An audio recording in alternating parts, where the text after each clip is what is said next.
The time for the children today is from a volume that, I guess it comes out backwards. Anyway, it's called A Stream of Living Souls, and it's 36 stories for home and worship that I put together, I don't know, I guess this was volume 1, and there are 4 volumes. And the story that I chose today is called Theodore Parker, the Farmer's Son. It's a lovely story about how he became a person of justice. And I'm going to have to put my glasses on for this one. Okay.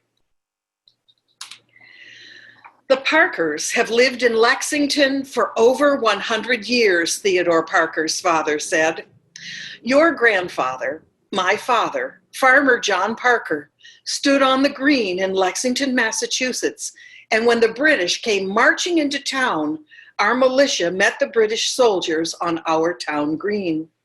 Your grandfather, my father, Farmer John Parker yelled, "If they mean to have war, let it begin here." You are a Parker, like your grandfather.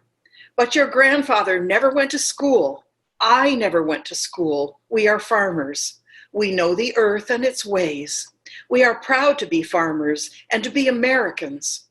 Theodore Parker had been told this story over and over and over again as a boy by his father. But his father continued, "We want you to go to school, and we want you to be a minister if you want to." And Theodore did want to. He dreamed of being a minister of learning and teaching and preaching. Theodore was the youngest of 11 children. His older brothers and his father worked the farm.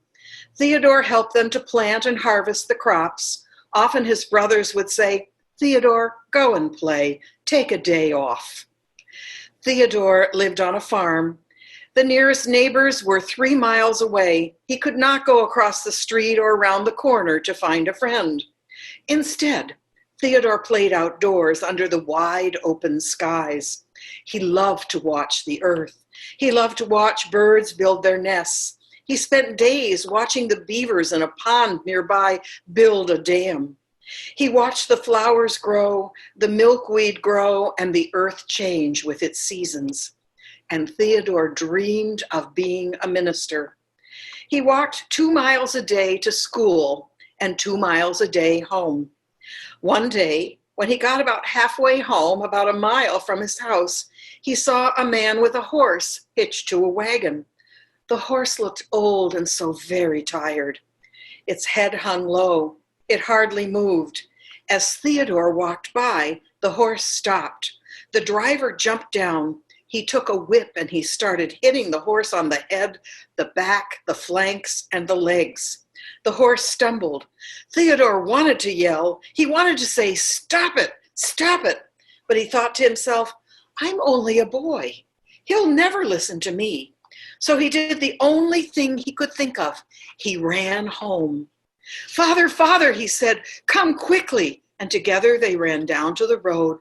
But when they got there to where the wagon was, it was too late. The horse had died. Theodore was very upset. He felt it was all his fault. "How do I know what's right?" he asked his father. "I wanted to stop him, but I didn't. How do I know what's right?" "Sit down," his father said. "Let me tell you how you know what is right. Your brothers, your father and mother, your grandfathers and grandmothers, we all were and are farmers. We all know the earth, its cycles and its seasons. So do you. Who tells the chicken inside the egg that it's time to hatch?" "No one," Theodore said. "The chick inside the egg just knows when's to hatch. No one tells her. She just hatches." "Who tells the beaver when to build a new dam?" "No one," said Theodore. "That's right. The beaver knows inside itself to build a new dam. No one tells it when or how." "This milkweed pod," and his father had a milkweed pod in his hand, "no one tells it to burst open and scatter its seeds all over the earth. No one tells it. It just knows. Deep inside it, it knows. The bird inside the egg knows, the beaver knows, the milkweed pod knows, and Theodore, you know inside you what is right. You don't have to be told. You don't have to read it in a book. You don't need anyone to agree with you. You know it inside you, like the bird, the beaver, and the milkweed pod. You know. From now on, if you see something that you know is wrong, you will know it in your heart. Trust your feelings, trust your senses, trust your ideas.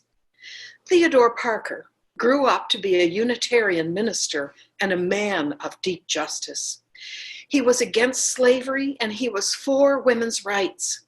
He trusted his heart, his senses, and his feelings. He always knew what was right because he remembered the bird, the beaver, and the milkweed pod, and that he was a farmer's son.